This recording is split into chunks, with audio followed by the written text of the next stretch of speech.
Hello everyone, welcome back to my channel. Welcome back to Simple Susie channel, where we make it simple, easy and delicious. Today I'm going to show you guys how I prepare this yam. Bye.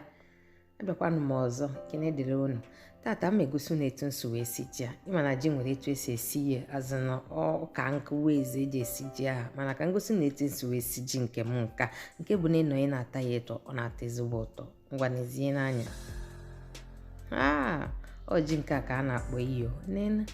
ifukwara ka ọjị onye gwa gị na ọjị ka esere ete ihe kwekwanụ. Ngwa ka ngosi unu etu nsi chie n'ọkwana ya ka m ji wee nọ ya ebe a. Ifukwara etu ọ dị ịta nke anọ eziokwu ịnọ ya etu anọ na-ewọchiri onwe gị TV ọ na-atọ ụtọ. So kịta eburu m ite m etibeghị m ya ọkụ, m weta ji m besisi azụ ya because aya ya eji na-azụ ya si nka. So besisi azụ ya mbịa kọtụọ ya ka ọ gbaa okirikiri ya in a circular shape. Ọ bụ na ka m kọtụchara ya mbịa nwekwara shape, another shape, that design ifo gasị m n'etiti ya nwere ihe adị n'elu ebe ji m dị ka m ji wee mee the shape. So ọ bụ na ị nwere another shape ị nwere ike use ịma na ụmụazị anara ka ihe dịgasị shape even gị nwee na-eriko dị sef. Ọ bụrụ na shape ya bụ ụtọ ya mmadụ azụ etu esi wee design ne sometimes nwekwara ụdị ụtọ ọ na-atọ azụrụ ọṅụ ọ na-enye gị. So na shape nke njikịta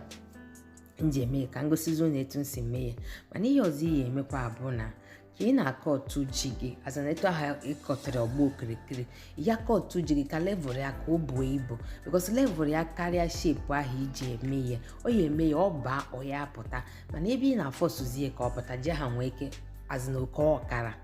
So ị na-akọt ya ịkọtụọ ya ka shape level ya dị ka level shape iyi chọrọ iji wee mee ya n'etiti ya wee wepụta the thing. Ọ ya bụ ihe ya dị careful.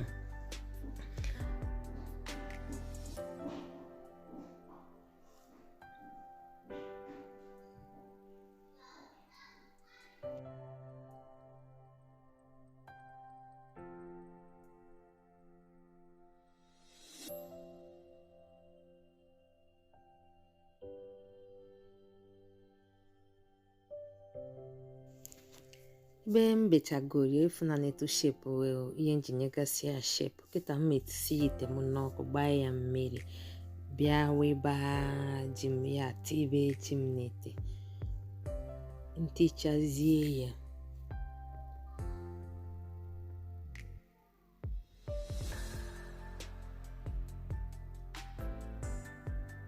So etu a ntichagoro ji m na-eti ya unu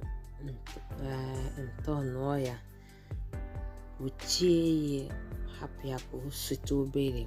Ebe a ka ihe adịzi careful ihe esibezie ka ị na-esizi ji porridge maọbụ gịnị just isutu ya ọsụtụ ibutuo ya because ji already ọ dịgo small ọ ya ọsịsọ. Esikwana ya ka o dee dị maka o dee onye nyezi gị ihe na-achọ. Kịta abịago m weta efere m mmeji ya bụ ingredient m na-ejizi wee si ji m. Another one bụ na ebutu ji gị eji na ya arụ ọrụ ozugbo ihe edebe ji gị ha ka o fote ọkụ ka o wee azụna mịa ọ gbasie ike maka iwepụta ozugbo rụba ọrụ o nwee ike ịgbachisi. So ịbịa ihe hapụgodi ya azụna ọjụtụ oyi tupu ị na-eyi ozi ya. Kịta mma bịazikwazie akwa m nkwụwa ya ntinye na efere a efuru kịta tibe ingredient m ose unu garlic powder depend ingredient inwe n'ụlọ ingredient anyị ma na-atọ gị ụtọ ịmụ etu ya esi mesie etu akịta nsi pọtantị mgbe na-esi etu a nsi mesie wee mesie ya. Mụnwa ma like ose so depend etu gị nwasị like nke gị. So etu a nticha ya mbịa mesie ha ncha mesie ya ọfụma ka ha ncha jekọọ ọnụ.